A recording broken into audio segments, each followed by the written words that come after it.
Pessoal, eu vou apresentar os nossos Ótimo, convidados, ótimo. falar curiosidades dele, porque assim, ele dispensa qualquer apresentação.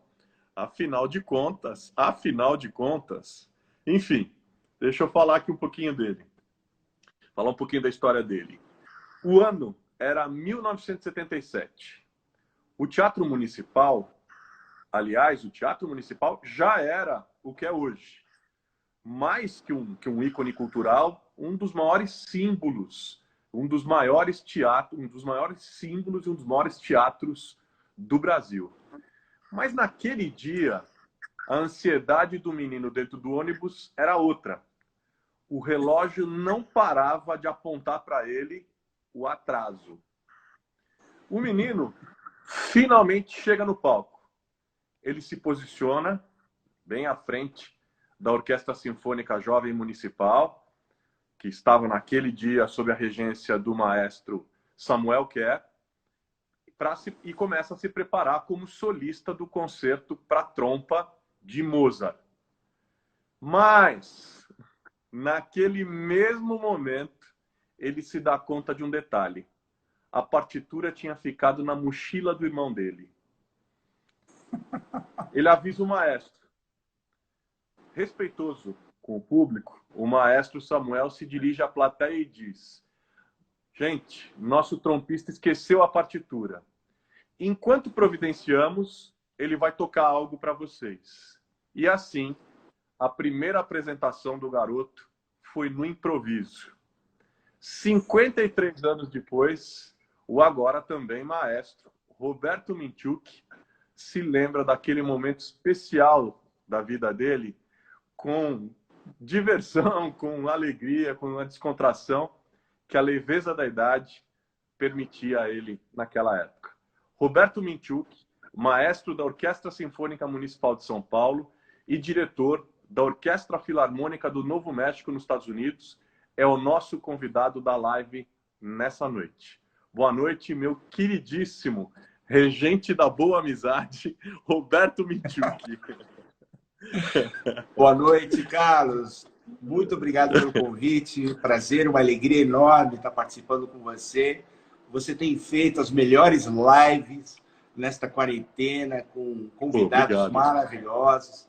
Então, é uma honra poder estar aqui com você e com o teu público, né? E os nossos seguidores aí. Muito obrigado aos nossos seguidores também. Bom demais te ter aqui. Você sabe que eu falei, como é que eu vou apresentar o Roberto? Se eu pegasse o currículo, era impossível. A gente ia passar metade da live fazendo a descrição. Eu falei, eu vou contar uma história que pouca gente conhece para trazer uma curiosidade sobre a vida dele. Mas, enfim, nesses tempos de pandemia, de quarentena, quais têm sido as suas grandes produções? Carlos, antes da gente começar, me permite só fazer um adendo a essa história maravilhosa. Bom, o meu irmão que estava com a minha partitura é o Arcádio, que é o primeiro oboé da USESP, né? E a partitura estava com ele porque ele estava tocando na orquestra, então foi sorte, né? E outra coisa é que eu tinha 10 anos de idade na época e eu estou com 53 agora. Então faz 40 e poucos anos, né? Você Pequeno deu detalhe. 10 anos a mais. Pequeno detalhe. O pessoal até está falando assim, poxa, mas ele está bem para 63. Ai. Olha só, cara, visita ilustríssima.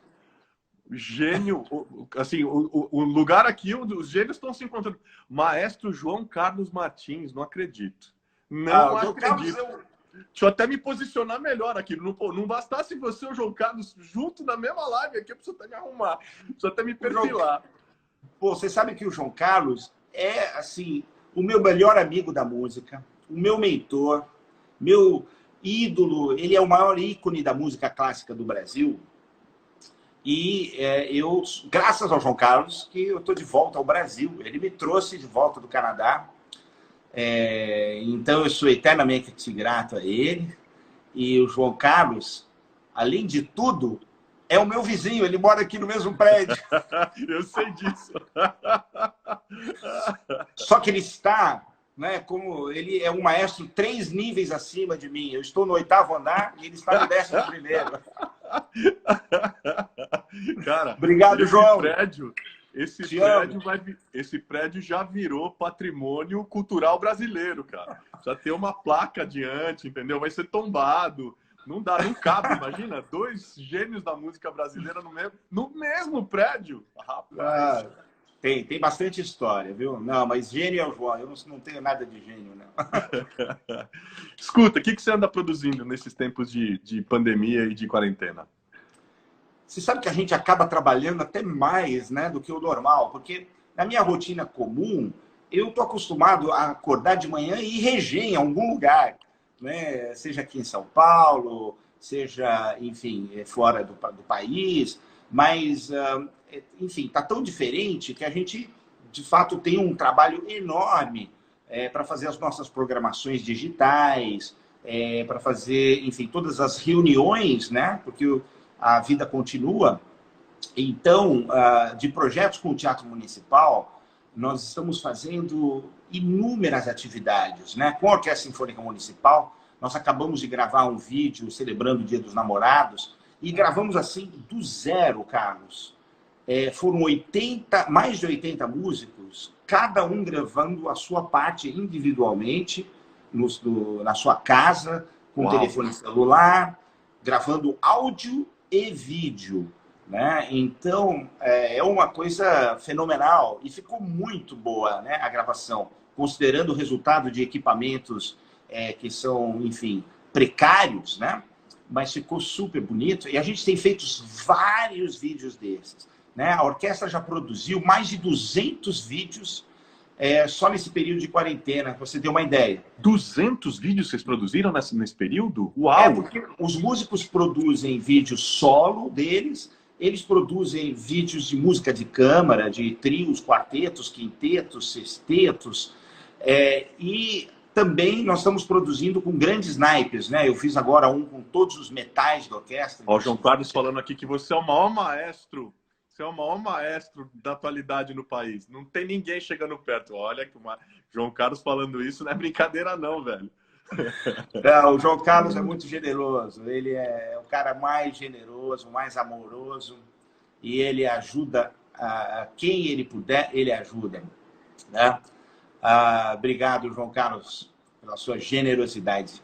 Mas você estava falando mais de 200 vídeos produzidos. Mais de 200 vídeos. Isso só a Orquestra Sinfônica Municipal, né? Porque no teatro ainda tem o coro lírico, o coral paulistano, o balé da cidade, o quarteto de cordas, a Orquestra Experimental de Repertório.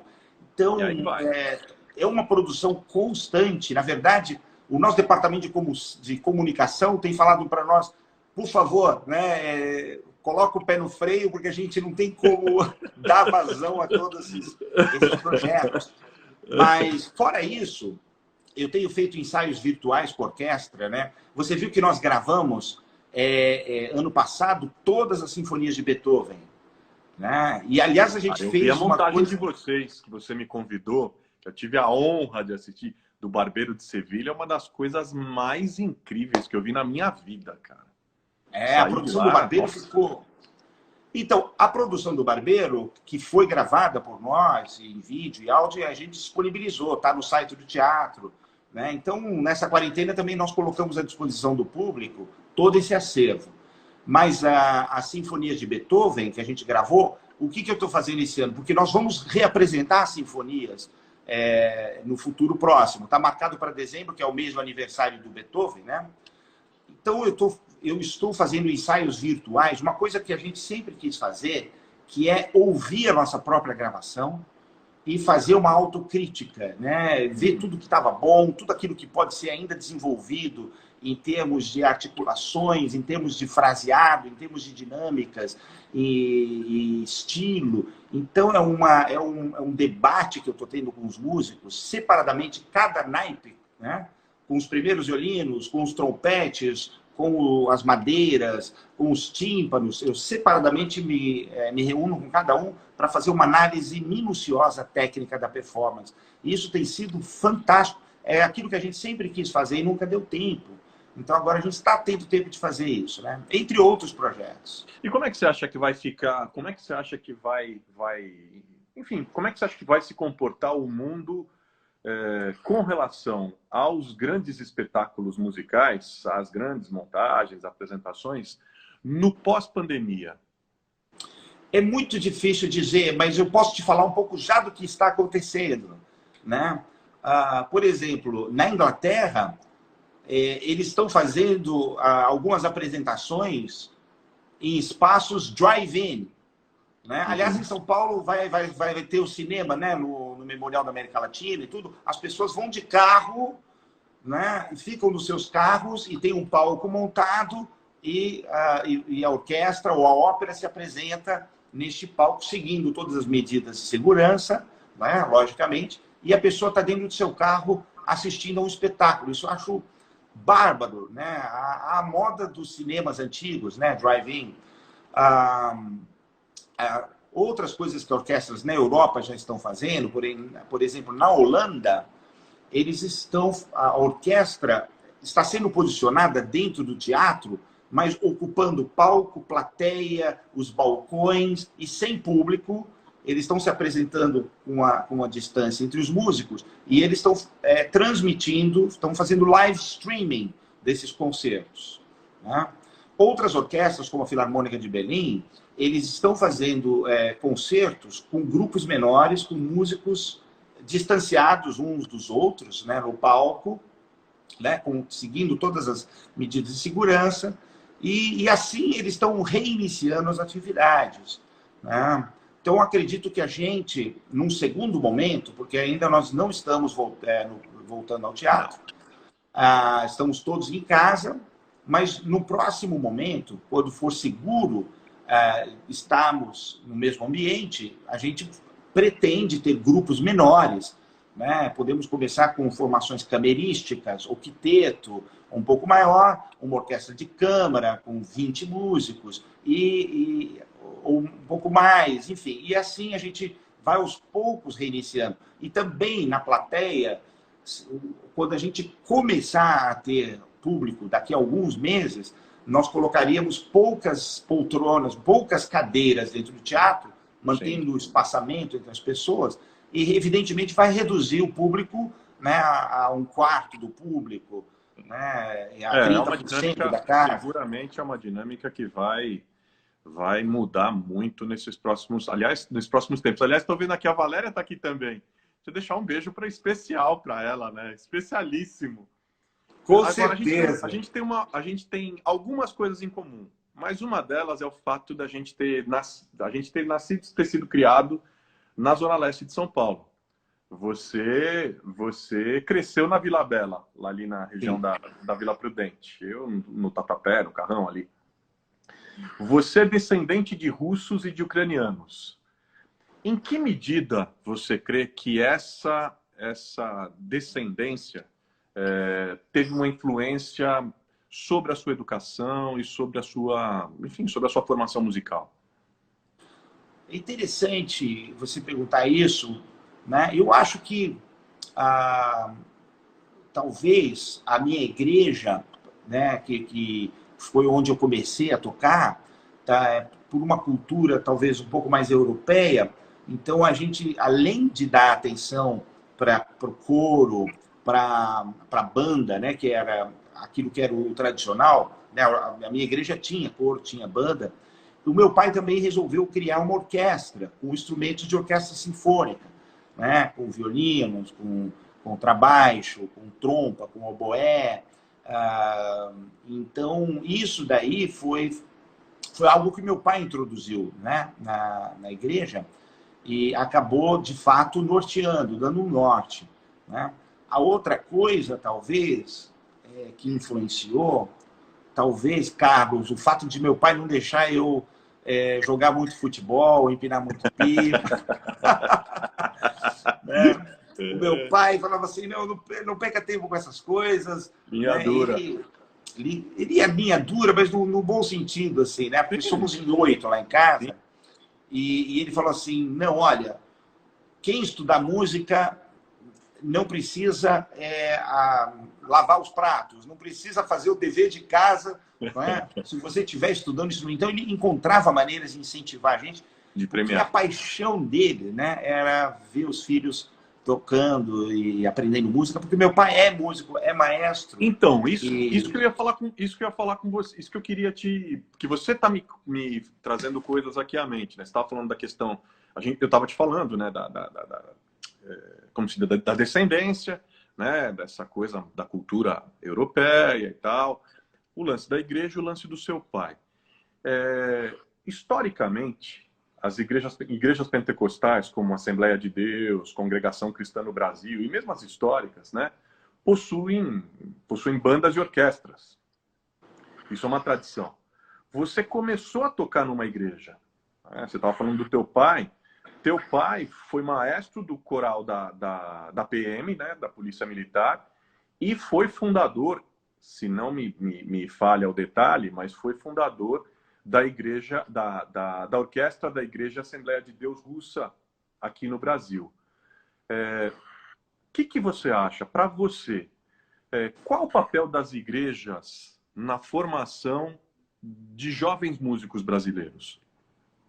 Fundamental, fundamental, assim, a minha geração foi a primeira, digamos, dos músicos evangélicos. Talvez teve uma geração anterior com alguns poucos indivíduos, né? Mas a minha geração foi talvez a primeira, assim, que de fato começou a estudar fora da igreja e se aperfeiçoar num ambiente profissional. Então, o meu pai pegou toda a garotada que estudava música na nossa igreja e inscreveu todo mundo na Escola Municipal de Música, que era a melhor escola de música da época e continua sendo uma excelente escola.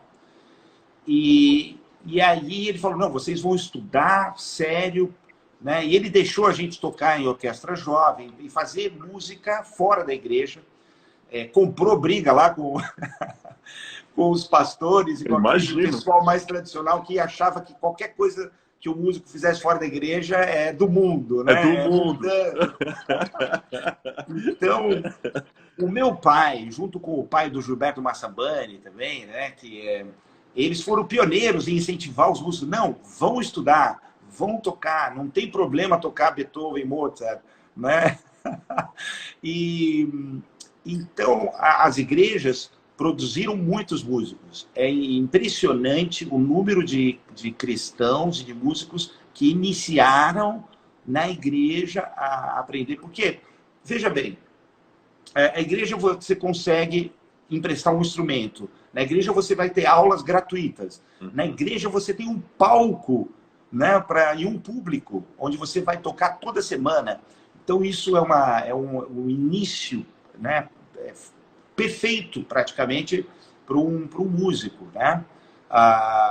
Enfim, somente agora, mais recente, que você tem projetos sociais, né, nas comunidades e que oferecem cursos de música e também inclusão social através da música. E isso tem trazido muita gente, né, de todos enfim, de todas as vertentes, de todos os bairros.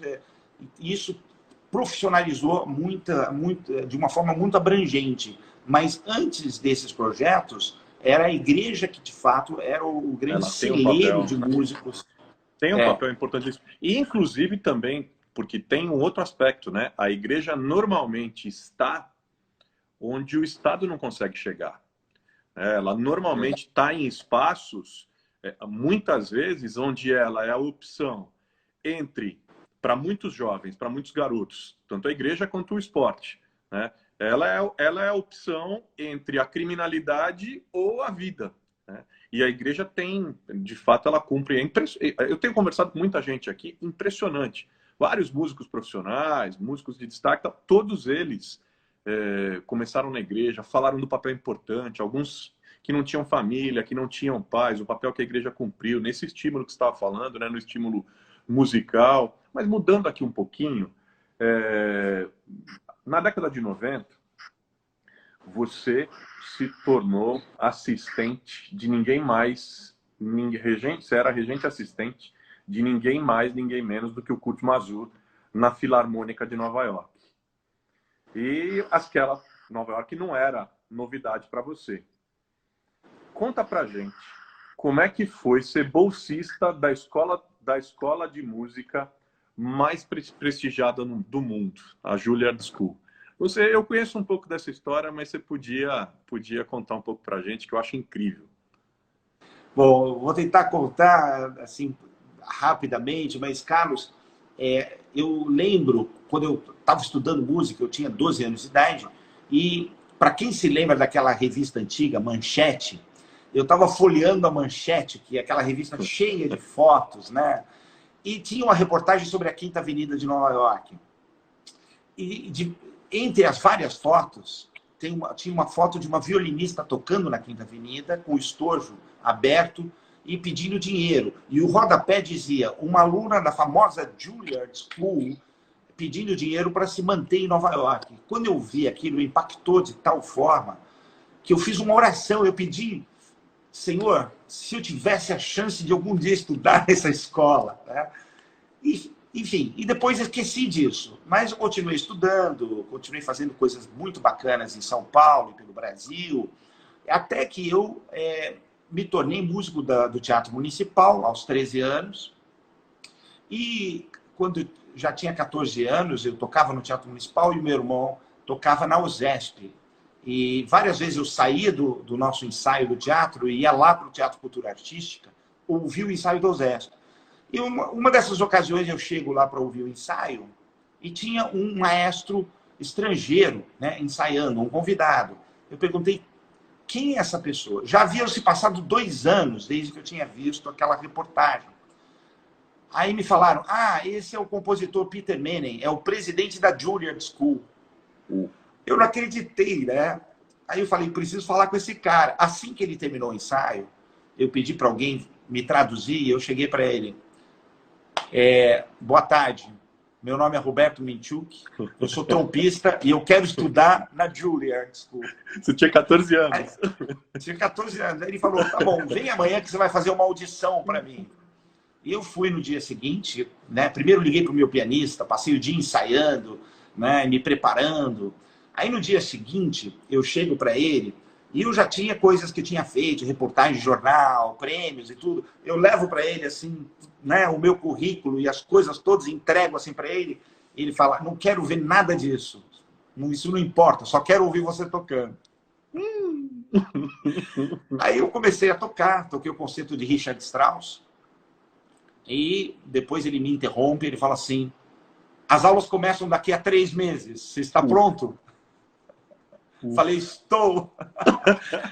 E foi assim que eu fui parar em Nova York, aos 14 anos de idade, né, na Juilliard School, me deram bolsa completa, passei 6 anos, né, como aluno lá na Juilliard School, fiz coisas muito bacanas, toquei no Carnegie Hall como solista quando tinha 16 anos, solei com a Filarmônica de Nova York quando tinha 17 anos, e fiquei 6 anos lá.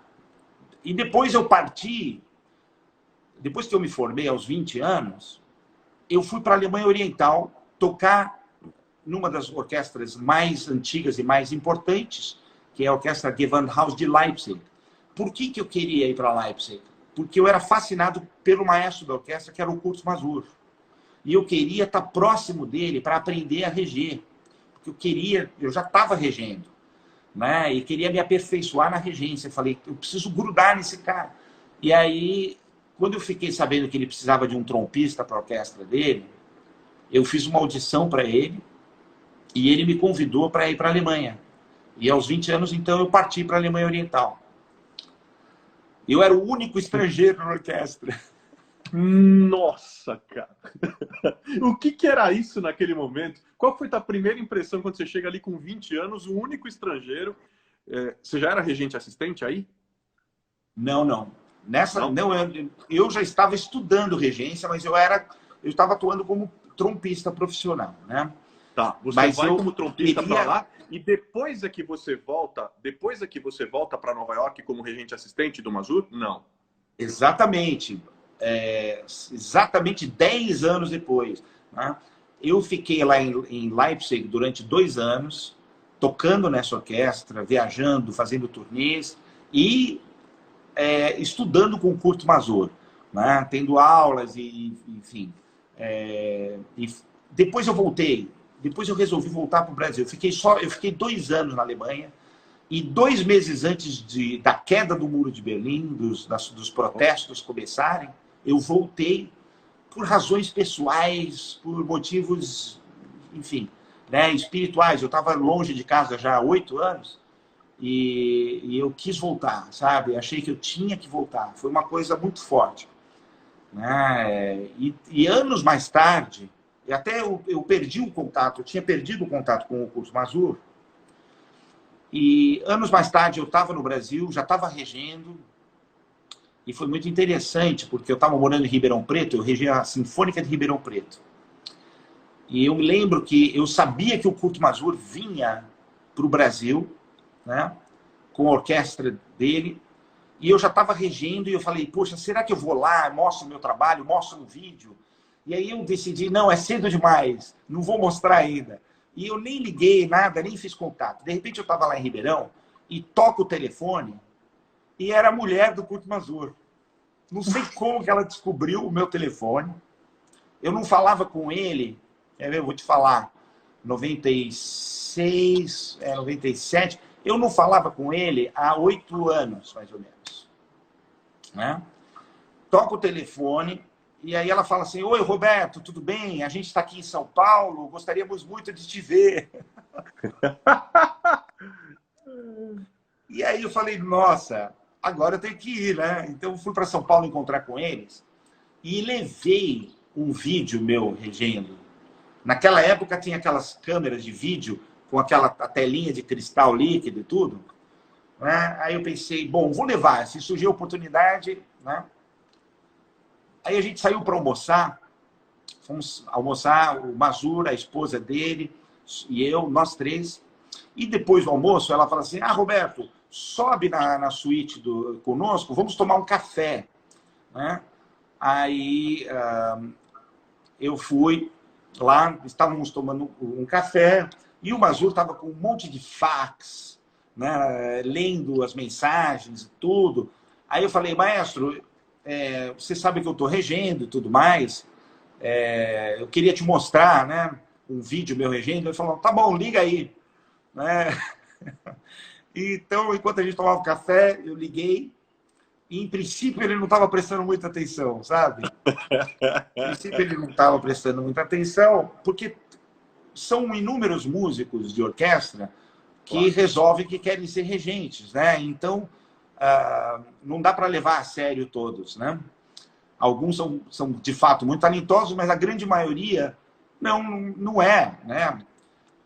Então ele estava ali vendo as coisas dele, mas um certo momento ele para tudo que ele estava fazendo e presta atenção e ouve toda a minha performance ali, o movimento inteiro que eu regi.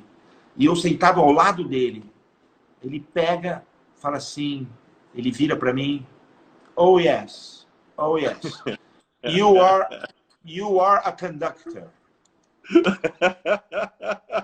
Esse menino promete. Ele inclusive, ele é um dos grandes intérpretes de Beethoven, né? Super. Ele é um dos... Ele foi... Bom, ele faleceu já faz 5 anos, né? Mas ele foi um dos maiores intérpretes de Beethoven, assim, de todos os tempos, né? Gravou as sinfonias várias vezes. Eu não sei se há alguém que seja considerado, enfim, acima dele. Mas por que eu lembrei disso? Tem uma coisa que eu não podia deixar de te perguntar, né? Quem foi o Beethoven, cara? O que o Beethoven significa para você? Porque esse ano é o ano em que se comemora os 250 anos do nascimento do cara, né? Olha, cara, Beethoven é um dos gênios mais incríveis da história da humanidade, né? Inclusive, não sei se você sabe, alguns anos atrás, foi feito um levantamento, uma grande pesquisa no mundo inteiro. Eles estavam tentando definir qual seria a obra de arte de todas as artes né? Qual seria a mais importante de todas desde o início da história, do registro da história? E a conclusão foi que a obra mais importante é a Nona Sinfonia de Beethoven. Uau. Né? Entre todas as artes, entre Leonardo da Vinci e Van Gogh e todos os grandes gênios, né, qual seria a obra mais representativa? E a Nona de Beethoven foi escolhida como a principal obra, né? Enfim, tem tanta coisa que a humanidade já produziu de belo, de sublime, né, de poderoso, mas o Beethoven, ele é de fato um cara que tem essa força, porque ele, de alguma forma, a gente tem um relacionamento mais direto com Beethoven, né? Ele é um cara mais próximo a nós. Particularmente, eu considero Bach e Mozart superiores como compositores, né? E muita gente concorda comigo, muita gente é dessa opinião, né? Agora, o Mozart e o próprio Bach, eles, de uma certa forma, eles estão mais distantes da gente, porque é quase perfeito demais, sabe? A música do Bach não tem uma nota, das mais de 1000 obras que ele compôs, você não troca uma única nota. E eu tenho, inclusive, facsímiles, né, de partes do Bach, de autógrafos e dos primeiros manuscritos dele, que legal. E onde você vê, ele raramente, não tem correção, tudo é perfeito, sabe? Já a música do Beethoven, né, ele rabisca tudo, é uma coisa nervosa. Ele fez várias versões das obras dele, sabe? O Beethoven é um cara mais próximo da gente. Outra coisa, o Bach, ele dedicou toda a música para a glória de Deus. Um cara assim, um cristão convicto, né? Que é impressionante, né? Enfim, um exemplo, principalmente para nós como cristãos. O Mozart escreveu muito voltado para a aristocracia, apesar que teve obras como A Flauta Mágica, que foram muito populares, e foi para o povo que ele escreveu. Agora, o Beethoven já começa de outra forma. Ele escreve para a humanidade, ele escreve para a pessoa comum. E a música, ele traz para a música dele a visão de mundo dele, né? Por isso que a gente considera o Beethoven também como o primeiro romântico, o que deu início ao romantismo, porque ele, de fato, ele conscientemente coloca uma visão de vida e de mundo dele na música. E é por isso que ela é tão forte, impactante e moderna, né? O Beethoven, ele, além ainda de estar ligado à aristocracia, à nobreza, ele estava ligado, né, ao ser humano de uma forma mais, enfim, mais direta, né? Era um grande apreciador dos ideais da Revolução Francesa, e ele usou temas muito atuais, né, na música dele. Napoleão Bonaparte, que na época era o cara mais famoso do mundo, né? Ele escreve a Sinfonia Heróica dedicando a Napoleão, e depois, quando Napoleão se autodeclara imperador, ele rasga a dedicatória da Sinfonia número 3, fala, esse cara agora é um tirano como todos os outros antes dele, né? É um mentiroso, é um traidor, né? Ele ficou indignado com aquela coisa. Então, o Beethoven tinha essa coisa com uma conexão com a sociedade, com a política, com o espírito do seu tempo, né? Uhum. Posso concluir? Não sei, vou provocar. Melhor, não vou concluir, vou te provocar. O que te toca mais?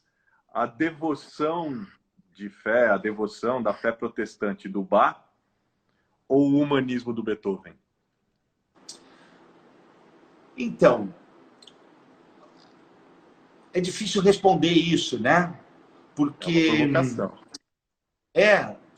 Quando a gente, como artista, como maestro, eu lembro do maestro Eleazar de Carvalho, que foi meu professor, ele sempre dizia, todas as aulas que nós, como maestros, nós temos um papel de coadjuvante com o compositor.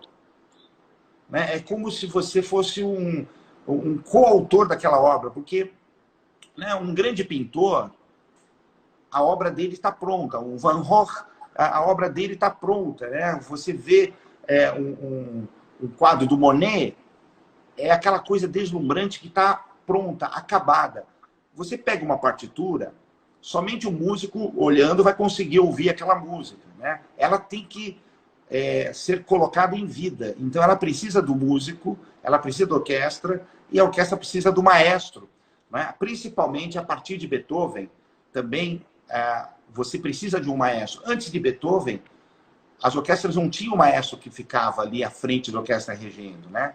Então, eu pessoalmente me conecto mais com Beethoven, porque se faz necessária a figura do maestro ali na frente.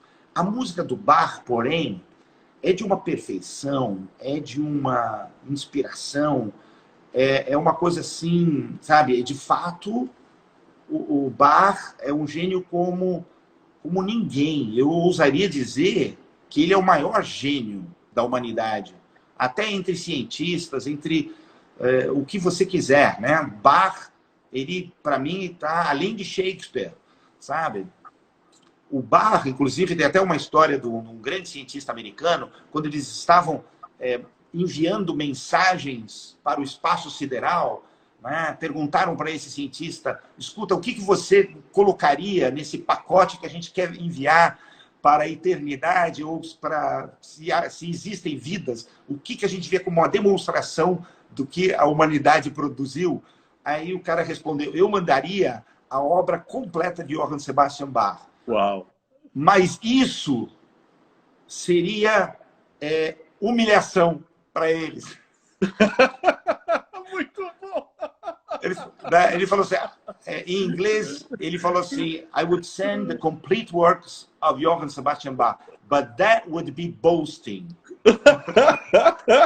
Muito bom! Uma outra coisa. Em 84, o Milos Forman lançou Amadeus, um filme que teve um sucesso enorme naquela época, né? E, enfim, a história era a história do Salieri e do Mozart, né? E o Salieri confessa que tentou suicídio pela raiva que ele tinha do Mozart. O Salieri, ali naquela história, é um jovem dedicado, fez o voto celibatário como prova de devoção a Deus, né? E o filme, enfim, controverso ou não nesse ponto, mostra um músico medíocre, invejoso e revoltado. O Mozart já, por sua vez, né, era irreverente, era carismático, era extrovertido, tinha uma vida sem muitos pudores, né, mas incontestavelmente talentoso. E aí, duas provocações para você, considerando que o papo está voando. Tá voando. Nós temos 10, 15 minutos no máximo para virar, para trazer o pinga-fogo. E eu quero te fazer aqui várias provocações. Mas fazendo duas provocações. Uma teológica e uma técnica. A técnica é comum no mundo da música clássica, alguém encomendar uma obra e depois divulgar como sendo sua? A provocação teológica por que algumas pessoas que parecem não ser assim tão responsáveis, ou não ser assim, entre aspas, tementes a Deus, têm dons extraordinários, mas muitas vezes pessoas fiéis, super tementes, acabam sendo músicos extremamente limitados. Os dons são explicáveis? Deixo para você as duas provocações. Então, eu acho que é raro essa coisa de alguém pagar um compositor para escrever uma obra e depois alguém assumir a autoria. Acho que um compositor de valor, ele escreve uma excelente obra, ele não vai querer vender aquilo por preço algum, né? A não ser que seja, de repente, uma obra que não seja... Oh, deu uma travadinha. Nunca me deparei com tal situação, né? Em relação à segunda provocação, eu acho, para mim, Carlos, a questão do talento é uma coisa que, para mim, demonstra como Deus é justo, como Ele é perfeito, porque até a Bíblia diz que o sol e a chuva, enfim, eles estão sobre os justos e os ímpios, né? Enfim, o ímpio não deixa de ser abençoado, na verdade. Então, enfim, independe de Deus, inclusive, se a pessoa vai reconhecer ele ou não. É muito interessante isso, porque tem compositores que são ateus. O Verdi era um ateu declarado. Ele, porém, escreveu uma das obras sacras, religiosas, que é o Requiem, que é das coisas mais incríveis, mais sublimes que existem. Aí você me pergunta, como é que pode um ateu escrever uma peça espiritual, falando de Deus, louvando a Deus, tão linda? E ele nem sabia, né? Quer dizer, que ele estava louvando e glorificando a Deus, porque a música dele leva as pessoas próximas a Deus, e ele mesmo não teve essa proximidade. Então, e outros tantos, né, como Richard Strauss também. Richard Strauss chegou a escrever uma peça baseada no Nietzsche, né? Assim Falou Zaratustra, e aquela coisa humanista do super-homem, não sei o que e tudo mais. Mas, no fundo, a música dele, para quem crê em Deus, você sabe que é um talento que veio de Deus, né? E quase que não importa se ele reconhece ou não, de alguma forma ele está honrando a Deus com aquilo, sem saber, involuntariamente, né? Ele está fazendo esse papel. E outra coisa interessante que eu queria te falar é o seguinte: por exemplo, você pega um cara como Richard Wagner. A música do Richard Wagner é gloriosa. Ela é uma das coisas mais sensíveis, mais bonitas. Agora, o Wagner, como indivíduo, ele era uma pessoa deplorável. Ele era antissemita. Ele, enfim, tratava mal as pessoas. Era um arrogante, era um narcisista extremo, né? Então, como é que pode uma pessoa com um caráter, com tantos defeitos, produzir uma música que não condiz com aquilo, né? Uma música que é absolutamente linda e maravilhosa e inspira, né? Então, você vê que também, às vezes, as coisas não caminham juntas, né? Nesse sentido. Agora, fala um pouquinho para a gente, enfim, porque quando a gente fala da Orquestra Sinfônica de São Paulo, muita gente que está com a gente aqui pode não conhecer o seu trabalho também na música popular brasileira, porque você fez grandes trabalhos com vários músicos consagrados. Conta um pouquinho dessa experiência. Eu sempre amei música popular, né?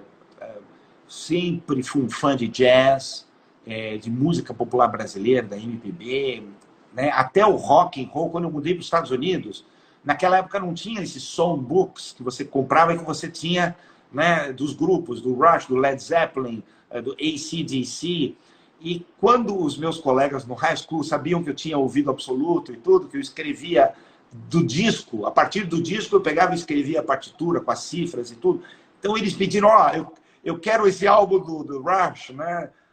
Eu preciso dessa música, do Tom Sawyer, por exemplo. Né? Eu escrevia essas músicas para os meus colegas e para as bandas, né? E aí tomei um gosto pela coisa. E, enfim, e aí sempre gostei de poder fazer música, né? Eu tive a oportunidade de gravar o Jobim Sinfônico com o filho do Jobim, com o Paulo Jobim. Ganhamos o Grammy Latino com esse álbum.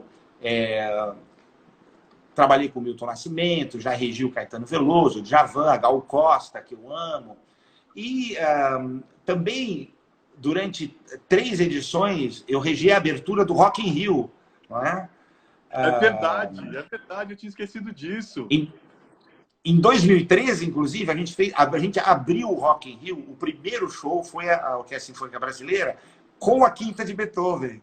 Porque o Beethoven é o primeiro roqueiro da história, né? A música dele, com aquela força, aquela energia rítmica, com aquela repetição harmônica, justamente é a fórmula do rock and roll, né? E a gente abriu o Rock in Rio com Beethoven e foi um sucesso. Era assim, tipo, pam, pam, pam, pam, 80 mil pessoas, pam, pam, pam, pam.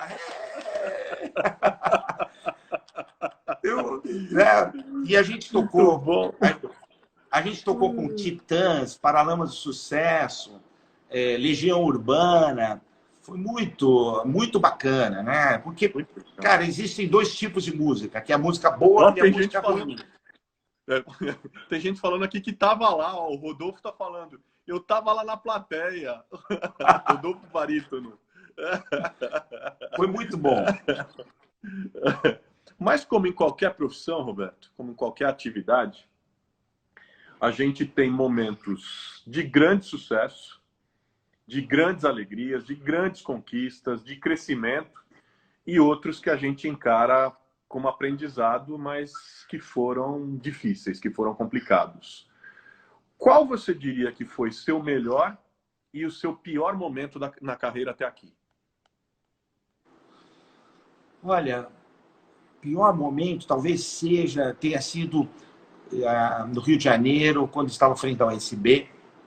Porque quando eu fui contratado para a USB, o conselho da orquestra, a orquestra é uma fundação privada, me contratou com um objetivo de fazer da USB aquilo que havia sido feito em São Paulo, né? Eu trabalhei com o Nash na reestruturação da USESP, na implementação da Sala São Paulo. Então, no Rio também surgiu essa ambição, por isso me contrataram.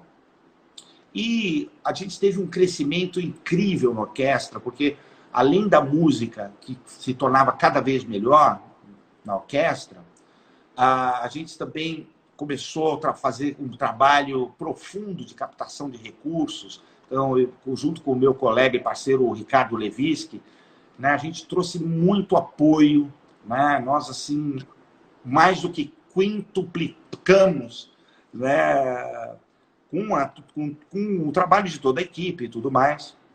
Então, chegou um momento que o conselho me cobrou, falou assim: maestro, o trabalho está muito bom, mas a gente gostaria de fazer uma reestruturação como foi feita em São Paulo, e fazer uma coisa, de fato, com esse nível, né? Transformar a orquestra numa orquestra de nível internacional. Enfim, então nós tentamos exatamente fazer uma reestruturação aos moldes que foi feita em São Paulo. Só que houve muitas falhas. Primeiro, teve uma falha de comunicação enorme entre a instituição e os músicos.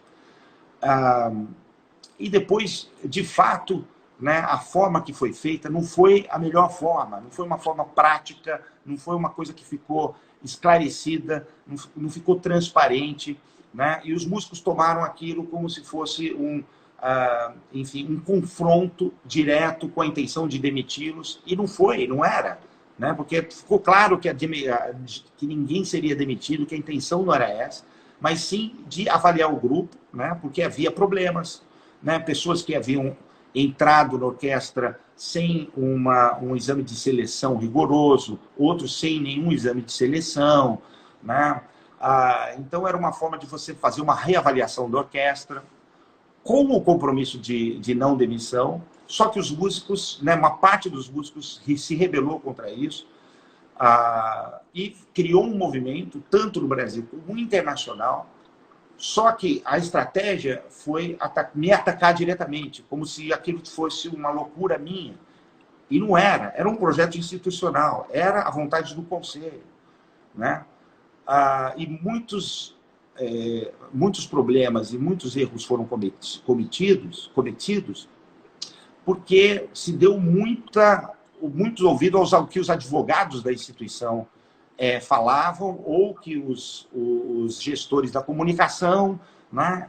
Então, a gente acabou não tendo comunicação, a comunicação não foi boa, a instituição não assumiu o seu papel, assim, digamos, na totalidade, né? Eu fiquei super exposto e eu fui colocado como o grande carrasco, o maestro que quer, enfim, cortar a cabeça de todo mundo, aquela coisa toda, quando não era isso. Você acha que esse foi o pior momento, você acha?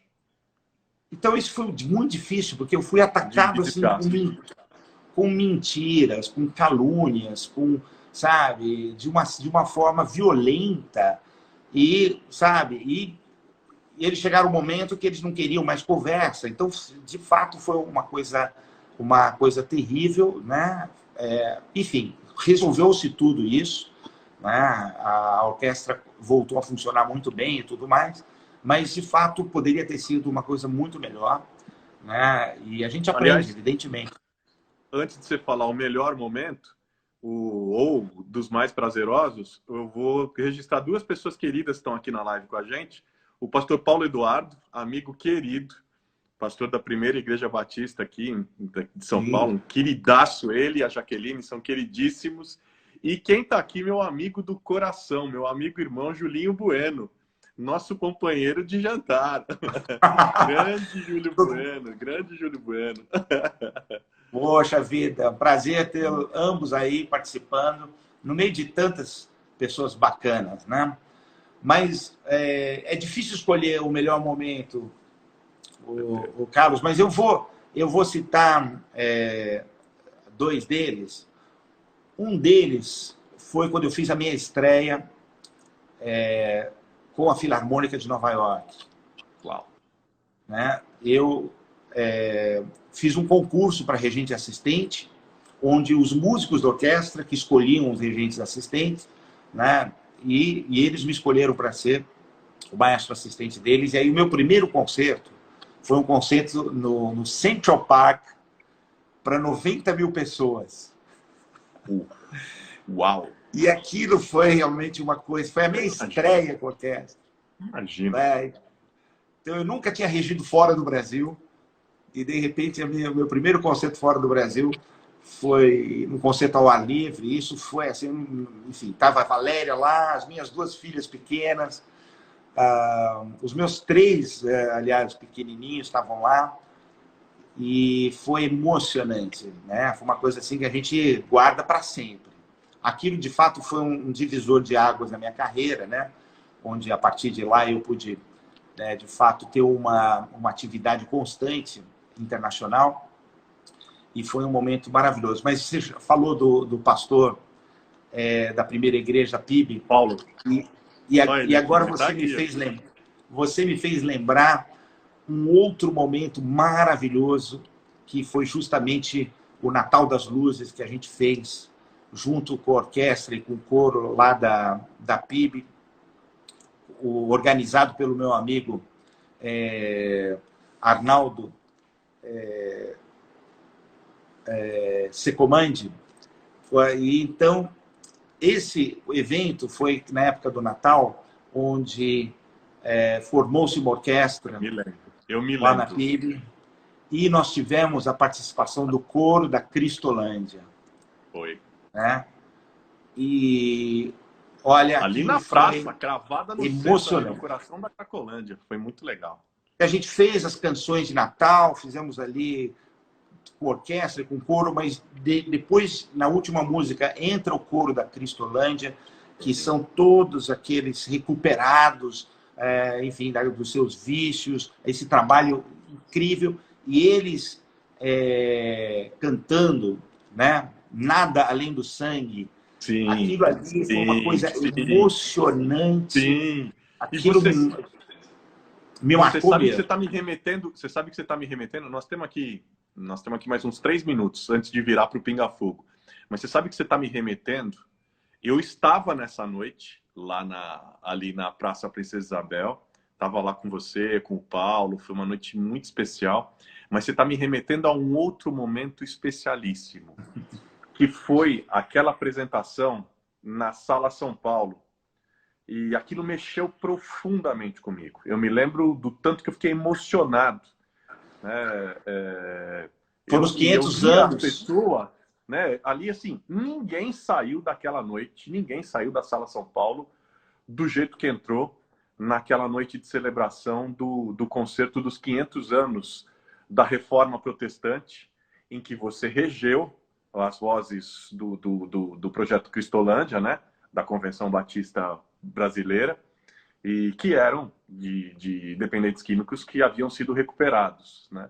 Eu me lembro, cara, da reação da plateia de pé quando eles cantavam Nada Além do Sangue. E eu lembro que eu olhava, falava, essas pessoas estavam outro dia ali do lado de fora da Sala São Paulo, naquelas praças, ali na Cracolândia. E agora aqueles caras, aquelas pessoas ali estavam comemorando os 500 anos da Reforma, sendo prova viva do poder transformador, profundamente, da potência transformadora que é o Evangelho de Jesus, né? Eu me lembro das pessoas de pé, aplaudindo e chorando assim por minutos.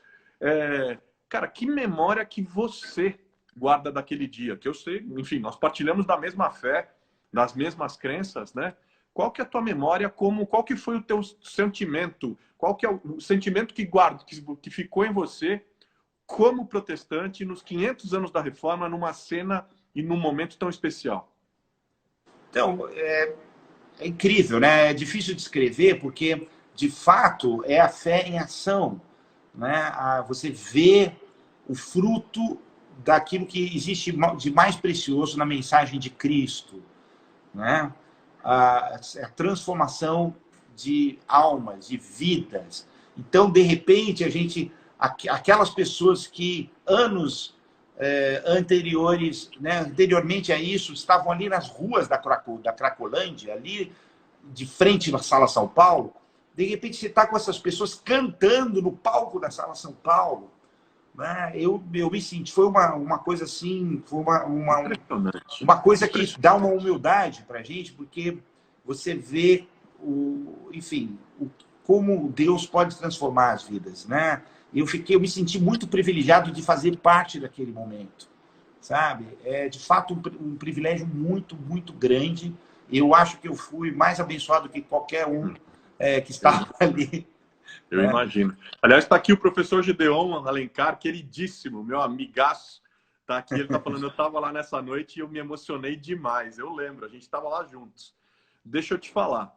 Estão perguntando. Eu estou conversando hoje à noite, a Laís está perguntando com quem eu estou conversando. Estou conversando com o maestro Roberto Minchuk, para mim, não só para mim, mas um dos maiores gênios da música brasileira. Ele fica aí com coisa, com a modéstia dele e tal, mas sem dúvida nenhuma ele e representa isso. Estamos aí. Escuta, antes de entrar no Pinga Fogo, que é aquela coisa mais direta, pum, pergunta e resposta, tal, eu falo, você complementa, queria fazer 2 perguntas rapidinhas finais, mais sobre questões pessoais tuas. O que eu queria te perguntar é o seguinte, você, enfim, como é que o Roberto costuma reagir quando bate uma tristeza maior, assim, sabe? Uma angústia, uma saudade de casa, porque você tem uma vida que te demanda passar muito tempo fora de casa, né? Te demanda viajar, te demanda dedicação, te demanda distanciamento, né? Como é que você reage quando bate essa saudade de casa, da voz dos filhos, do abraço da Valéria? Onde que você se alimenta de força? Onde é que você busca força? Olha, hoje em dia a gente tem a vantagem... Sabe por que eu estou perguntando isso? Só um parênteses, sabe por que eu estou perguntando isso? Porque eu tenho o sentimento, tá? Não sei se é isso, mas eu tenho o sentimento. A vida do maestro, de um maestro de grande destaque como você, quer dizer, é uma vida cercada, para a maioria das pessoas que olha de fora, é uma vida cercada de glamour, de exposição, de coisas legais, de tudo isso. Mas eu também tenho a sensação de que há um preço pago com relação a isso, que é o preço do distanciamento, muitas vezes do isolamento, e você também, eu acho que também tem uma vida mais solitária que a média geral das pessoas. É por isso que eu estou te perguntando isso. Olha, Carlos, hoje em dia é tudo mais fácil, né? A questão de você pegar e você ligar pelo vídeo, conversar com a família, estar em contato, né? A gente consegue fazer até conference calls com todo mundo e todo mundo se vendo. Então, isso ajuda muitíssimo, né? Eu gosto de estar em contato com os amigos, com as pessoas, tá falando com elas, os amigos com quem a gente sempre pode contar. Então, como você disse, o maestro, às vezes, as pessoas têm um certo receio, não é tão fácil você fazer amizades, né? Porque as pessoas reverenciam demais, às vezes, né? Enfim, eu gosto de ser absolutamente, sabe, acessível, principalmente quando não estou regendo no pódio, né? Mas, mesmo assim, as pessoas mantêm uma certa distância e tudo mais. Então, os meus amigos, grande parte deles são amigos já antigos, né? Amigos que antecedem, inclusive, o meu período de trajetória de 26 anos de maestro, né? Mas, enfim, eu gosto de estar em contato com os amigos, acho que isso sempre dá aquela alegria, dá aquele suporte, evidentemente com os filhos e com a esposa, né? Porque a gente tem nós somos uma família muito unida, graças a Deus, sabe? Eu tenho 3 filhos que moram no Canadá, só a minha caçulinha que mora conosco, a Júlia, de 16 anos, mas quando estamos juntos, assim, é muito abraço, muito beijo, muita brincadeira, sempre cantando, tocando juntos, e eles adoram fazer isso, né? A Valéria, minha esposa, é super agregadora, enfim, cozinha os melhores pratos possíveis, né? Eu sei o quê? Então, eu acho que a Valéria que dá essa alegria. A Valéria mantém todo mundo bem, entendeu? Ela sempre está sorrindo, está abraçando, está conversando, e ela me deixa bem, graças a Deus, sempre, né? Você acha que você lida bem com isso, com essa distância hoje? Porque é assim, né? Você, no teu período maior de crescimento, vamos dizer, de consolidação profissional, você também foi obrigado a ficar um pouco mais distante dos meninos, né? Eles eram crianças e tal, morou em vários países. E aí agora, vamos dizer, que a vida está mais consolidada, que as coisas estão mais tranquilas e tal. Agora, acho que o que você estava falando, a maioria deles mora fora do país, né? E tá legal, você lida bem com essa distância hoje, tranquilo? Super bem, a gente tem a oportunidade de estar com eles, né? Com uma certa frequência. Eles estão todos no Canadá, certo? Os 3 mais velhos, né? A Nathalie, que já está casada, o Christian, que é brasileiro, a Rebeca casou com um brasileiro também, o Jonatas, e o Joshua, meu filho, está noivo de uma brasileira, né? Lá no Canadá, que é a Débora. E engraçado, Carlos, porque assim, a Valéria, minha esposa, é filha de pastor, não é? Eu sei. Nathalie, minha filha, casou com o Christian, que é neto de pastor. A Rebeca casou com o Jonatas, que também é filho de pastor. E o Joshua, meu filho, está noivo da Débora, que é a filha do pastor da igreja dele lá em casa. É pré-requisito. É pré-requisito para assinar a aliança matrimonial. Você sabe quem nem é? Sabe qual que é o pré-requisito? Sabe qual que é o pré-requisito? Que eles sejam afinados. Se não for afinado, não tem chance. E que dureza, hein? Que dureza, afinado diante do maestro. Não queria estar na pele. Graças a Deus, eles são todos afinados. Graças a Deus. Não pode fazer parte da família. Bora pro Pinga Fogo. Você já deve ter visto alguma live que eu fiz aqui e sabe como é que é o Pinga Fogo. Eu pergunto, você responde, aquilo que você achar que quer falar um pouquinho mais, fala um pouquinho mais, mas aí a gente dá mais agilidade para te provocar a maior quantidade possível de vezes. Beleza. Vida de maestro. Vida de maestro é? Correria. Vida de trompista. Vida de trompista é? Uma grande preocupação, sem saber se você vai acertar aquela nota ou não. Inacreditável ouvir isso. O melhor lugar do mundo é? Com a família. O lugar mais incrível do mundo onde você já esteve?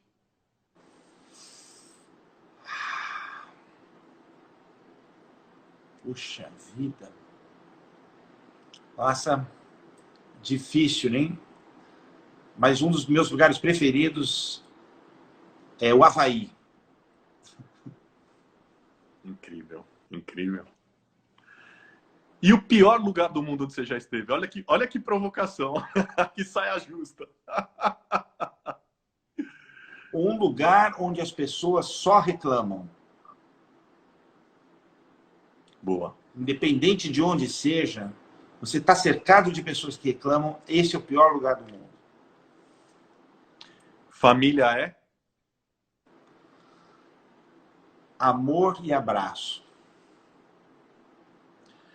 Se sua vida pudesse se encaixar num título de filme, o título seria...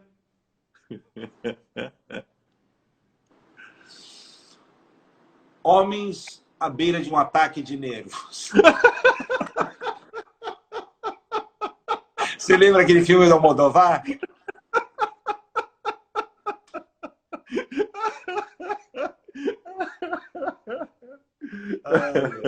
E a música tema do filme seria? Acho que seria uma coisa tipo Philip Glass, sabe aquela coisa que repete, repete, minimalista.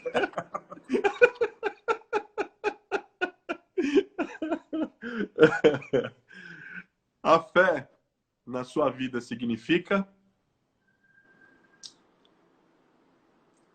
Significa uma das três coisas mais importantes, junto com o amor e com a esperança. Bach ou Handel?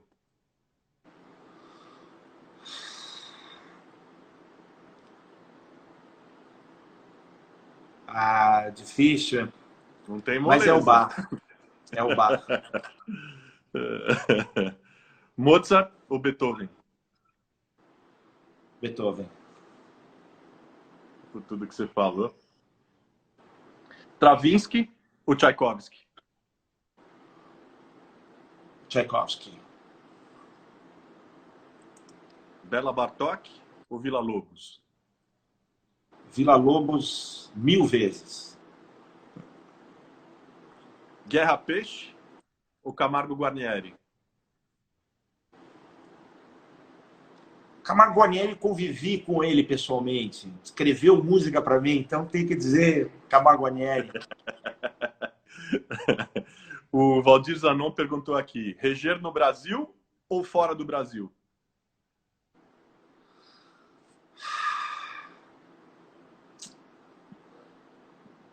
Puxa vida.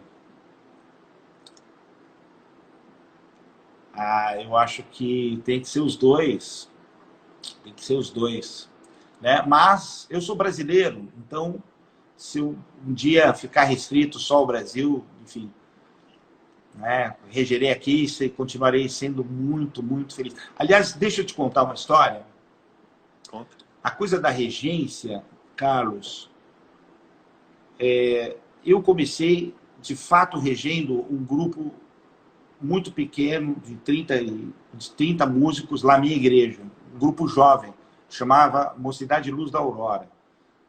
Era um grupo vocal e instrumental, e eu compunha, eu fazia os arranjos, eu regia.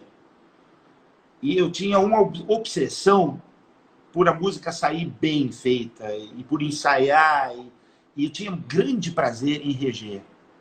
E a gente fazia muitos cultos ao ar livre, em praça pública, ou na igreja, e era uma coisa muito prazerosa. Você sabe que eu tenho que dizer a você que reger uma música e reger bem, com um resultado muito bom, na Mocidade Luz da Aurora, na Vila Prudente, ou reger a Filarmônica de Tóquio ou a Filarmônica de Londres, reger e a música sair bem, aquela sinfonia de Brahms ou a sinfonia do Tchaikovsky, eu não posso dizer que é mais prazeroso reger em Nova York do que era reger o meu grupo ali na praça pública, na Vila Prudente. De fato, o prazer da regência é o mesmo. Então, se algum dia estiver regendo no Brasil ou na igreja, você tem a certeza que eu vou estar muito feliz. Eu estava feliz da vida. Chiquinha Gonzaga é? Mulher revolucionária. Por quê? Porque ela teve a audácia de se colocar num palco onde só grandes homens estavam, e ela se colocava de igual para igual, com todo o talento, com toda a ousadia. Então tem todo o meu respeito. Ela é revolucionária. Comida japonesa ou comida eslava?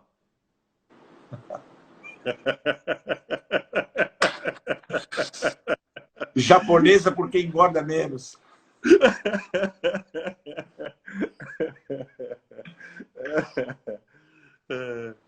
Compor madrugada fora com uma caligrafia linda, te lembra?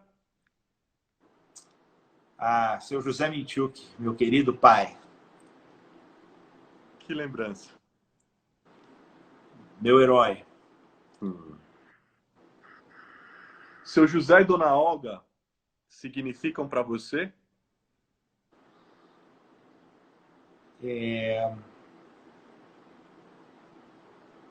Aqueles que se desdobram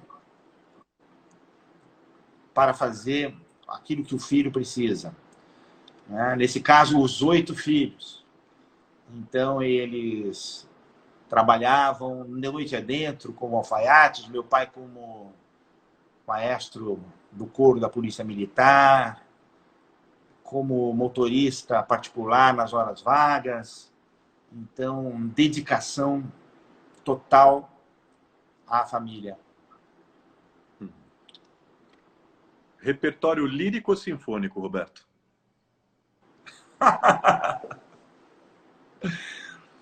Atualmente, eu estou curtindo mais o lírico.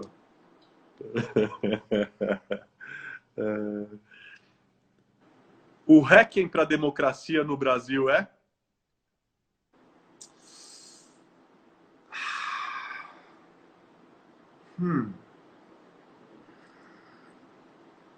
É o Requiem de Guerra de Benjamin Britten. Porque é o Requiem para uma guerra desnecessária, uma guerra insensata que está começando, né, que já vem acontecendo. Então, acho que é uma música triste.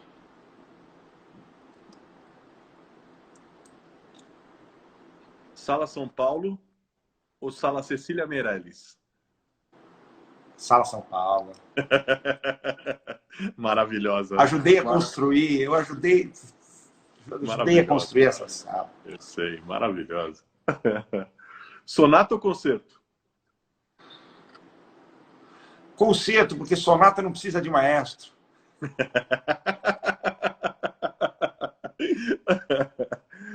Maior gafe que já viveu como maestro foi?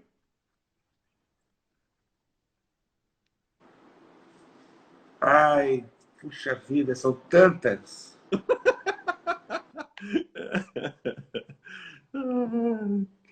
Eu acho a pior gafe é aquela quando a batuta sai voando no meio do concerto. Né? Ela bate na estante e de repente sai voando. Isso já me aconteceu algumas vezes, tanto que hoje em dia eu sempre tenho algumas batutas no bolso da casaca, porque se uma voar, eu imediatamente já tiro outra e as pessoas vão achar que viram algo que de fato não aconteceu. E como é que foi a primeira vez que você bateu e ela voou? E agora? E eu estava sem batuta reserva, e tive que terminar a música sem batuta, e não foi legal. Ou se não, de repente vem um músico assim que pega a batuta e vai lá e te... Não é legal. Ai, ai, ai. Música para seus ouvidos, é?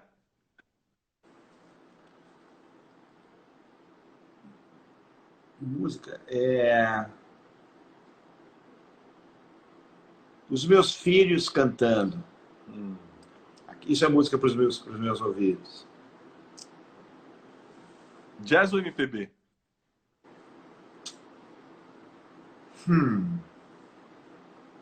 MPB. Gal Costa ou Zélia Duncan? Gal Costa.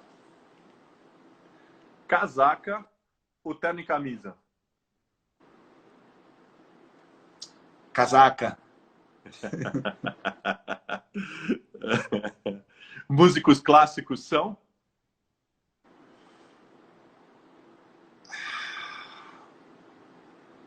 Muito isolados. Muito sozinhos.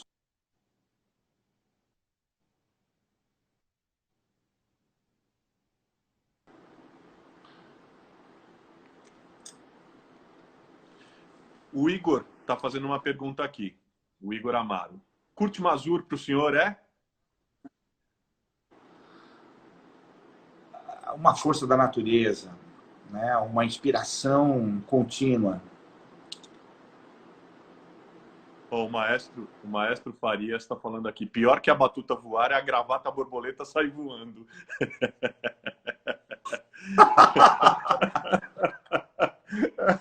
Isso ainda não me aconteceu.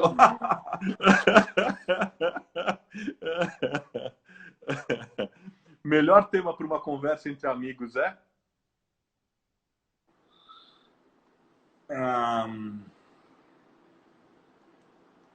A safra do vinho que você está tomando.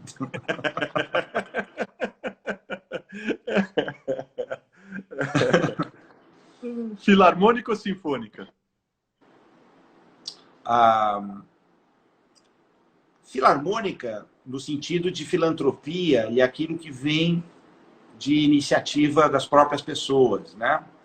Então, filarmônica. Dr. Sérgio Timerman está perguntando. A preferida das sinfônicas de Beethoven? Olha, eu gosto da Heroica. Talvez seja a minha preferida, assim. Eu gosto de todas elas, mas a Heroica é uma coisa muito poderosa e eu tenho uma história muito grande com a Sinfonia Heroica. Então, tem que ser número 3.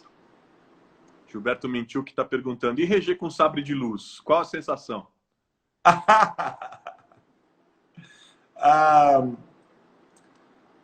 A sensação... Bom, depende, né? Porque ultimamente eu usei o sabre vermelho, né? Então, a sensação é de estar do lado negro da força.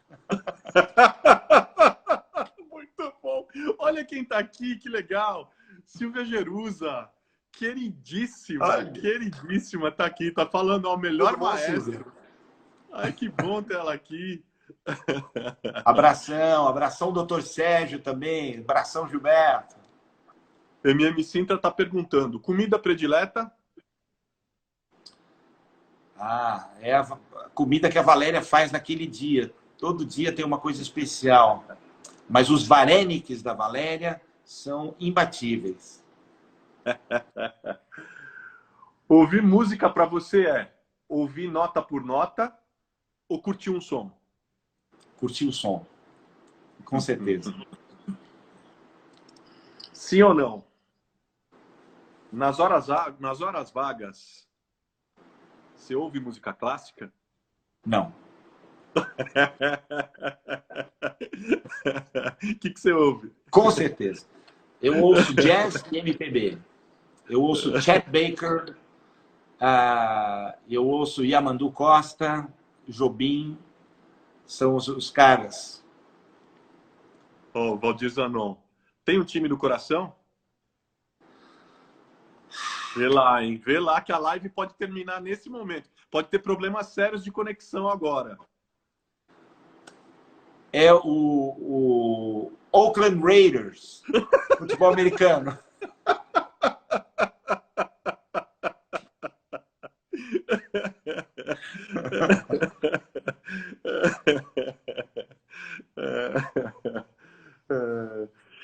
Senso de missão. Senso de missão é...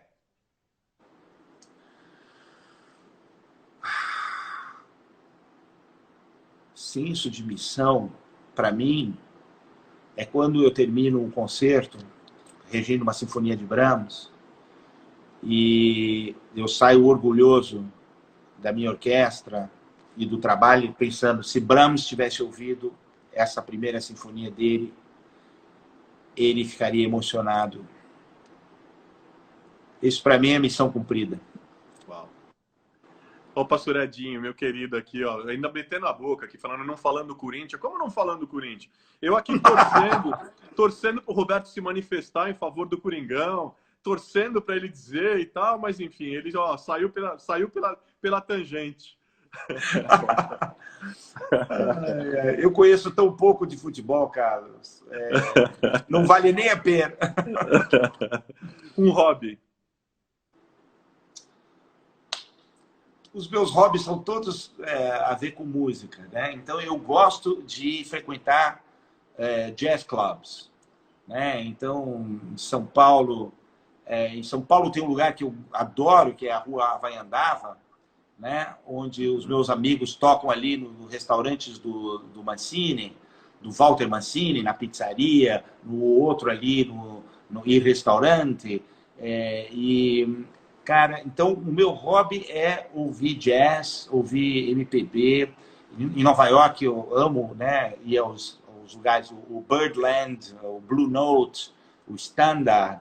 Então, curto muito isso, noite adentro. Tem um clube em Nova York que, quando todos os outros fecharam, ele continua aberto, que é o Smalls Jazz Club, que é no Village. E é um lugar assim, é um porão. E eu não sei como é que eles deixam, mas ficam assim umas 200 pessoas lá aglomeradas. Deve ser ilegal, mas eles só têm... Você paga $20 a entrada e eles sempre têm umas 2 ou 3 bandas por noite e eles ficam abertos até as 4 da madrugada. Então, assim, é o meu programa preferido. Cultura no Brasil é? Um trabalho árduo e pouco reconhecido.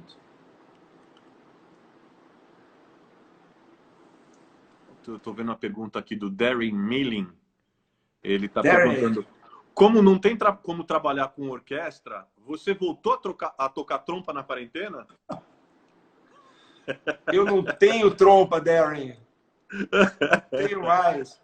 Você sabe que eu tive o privilégio de parar de tocar trompa quando eu ainda tocava bem, né? E isso já faz mais de 25 anos. Porque, como todos sabem, a trompa é um instrumento divino, né? A trompa, a pessoa toca, mas só Deus sabe o que vai sair.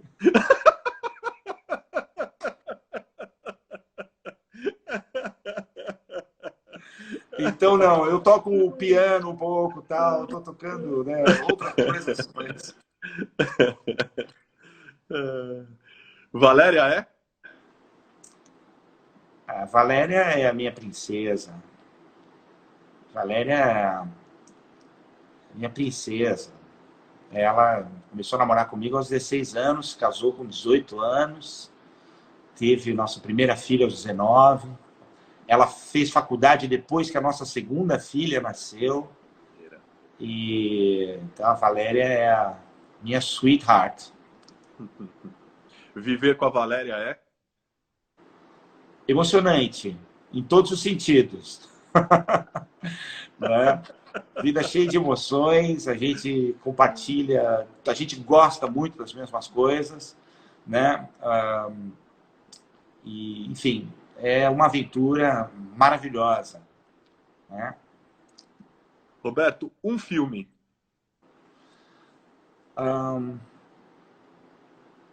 Chariots of Fire, Carruagens de Fogo. Legal. Olha que pergunta difícil para fazer para um maestro, hein? Uma música. Uma música? Puxa vida. Uma música qualquer ou uma canção? Whatever, o que você... Olha, se eu vou falar de música que eu rejo, seria a Paixão Segundo São João, de Johann Sebastian Bach. Se é uma música que eu gosto de ouvir, é My Funny Valentine, na versão do Chet Baker. O melhor concerto que você já assistiu?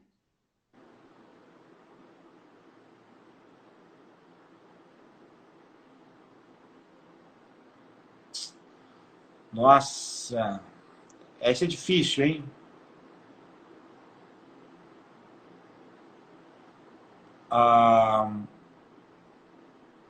Leonard Bernstein, regendo a primeira sinfonia de Mahler em Nova York com a Filarmônica de Viena, no Carnegie Hall. E o que você conduziu? O que você regeu?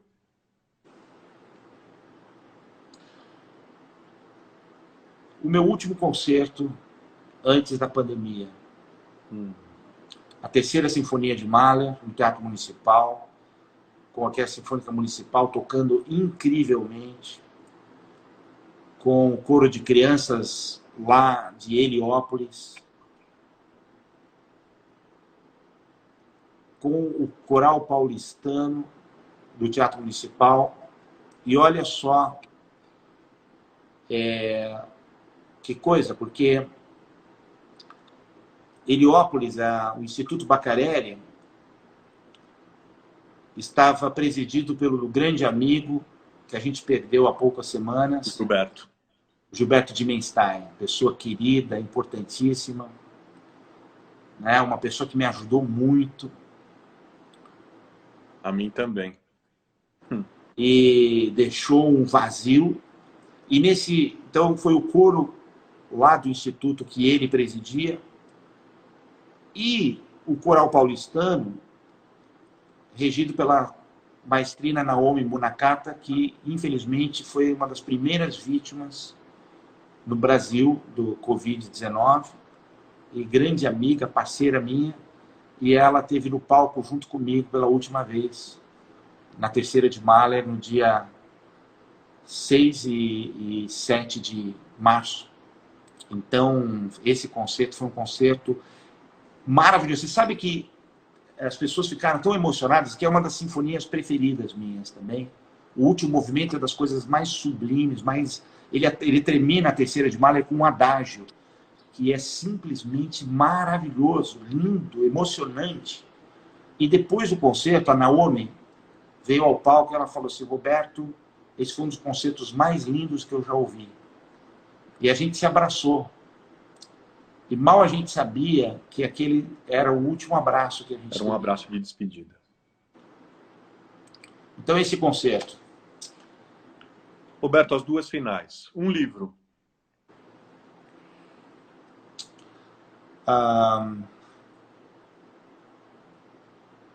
Olha, o livro que eu mais leio e que eu sempre volto é a Bíblia, mas dentro da Bíblia são os Salmos.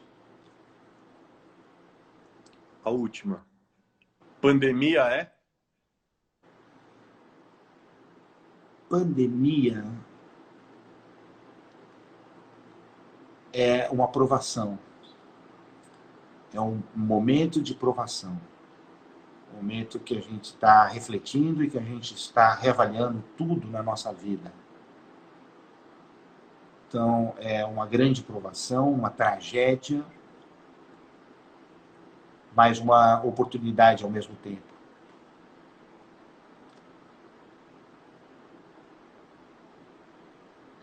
Bom, o horário se foi, o papo tá ótimo, mas terminou. E como a gente sempre termina,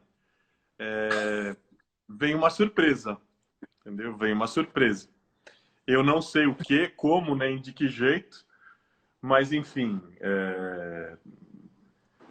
você podia apresentar para a gente, trazer para a gente uma surpresa para o fim de noite aqui, para deixar todo mundo mais inspirado. Afinal de contas, estamos diante do maestro Roberto Minchuk. Bom, Carlos, eu vou tocar para você e para o nosso público ao piano o prelúdio do Cravo Bem Temperado de Bach, o prelúdio número 1 em Dó maior. Né? Agora, eu quero deixar só algumas coisas bem claras. Em primeiro lugar, não sou pianista.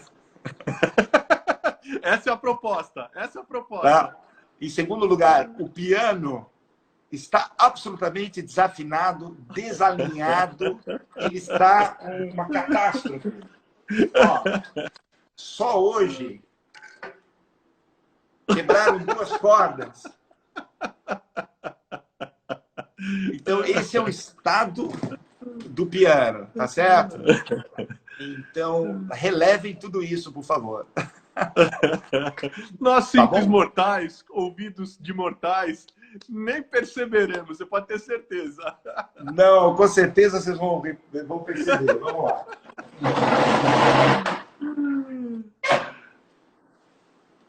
Deixa eu ajeitar aqui um pouquinho mais.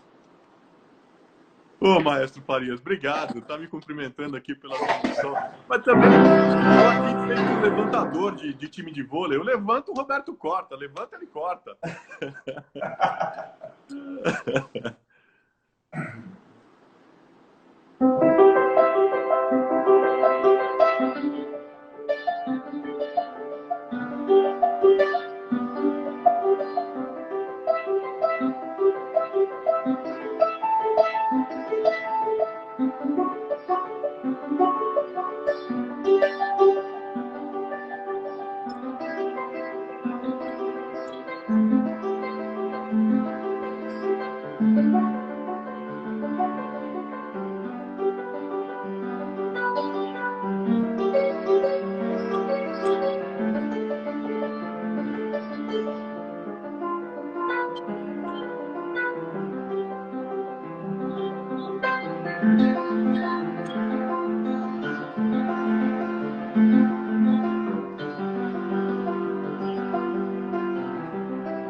Uau! Uau! Bravo! Bravo! Obrigado, O pessoal querido. falando isso é porque não é pianista, isso é porque o piano tá desafinado. A Jerusa tá falando, pô, eu nem com o piano afinado. Muito obrigado, viu, Carlos? Foi um prazerzão. Obrigado a todos vocês aí que acompanharam. Enfim, estou feliz. Se Deus quiser, a gente vai poder estar junto, face a face, né, num momento logo em breve. Bom demais, foi bom demais poder te encontrar aqui, te dar um abraço virtual, deixar meu beijo especial para a Valéria, dizer o tamanho do carinho que eu tenho por vocês, o respeito, a admiração. E obrigado por dedicar esse tempo aqui para a gente, se expor, se colocar, enfim, trazer tanta coisa boa, inspiração, conhecimento, sentimento, enfim, foi muito especial. Aliás, queria só deixar um recadinho final aqui para quem está com a gente. Muita gente chega às vezes na metade ou no final da live. Fala para vocês, gente, se vocês quiserem ver a live toda, amanhã ela vai para o meu canal no YouTube, que é o youtube.com/Carlos Bezerra JR Oficial. youtube.com/Carlos Bezerra JR Oficial. A gente vai disponibilizar também nos próximos dias nas plataformas Deezer e Spotify no formato de podcast. Aí você pode ouvir no ônibus, no metrô, caminhando, enfim, como você quiser. Você vai poder ser brindado novamente com a sabedoria, a inspiração, a qualidade musical e a regência nos sons e nas palavras do maestro Roberto Minchuk. Roberto, muito, muito, muito obrigado. Um beijo especial para você, para a Valéria, para os meninos e para as meninas todas e para todo mundo que está aqui. Obrigado a você, Carlos, também um beijo na Patrícia, seus filhos. E mais uma vez, obrigado a todos vocês que assistiram a essa excelente live do Carlos Bezerra, que é sempre interessante, sempre muito divertida e muito inteligente. Parabéns, Carlos. Obrigado. Se cuida, viu? Você também.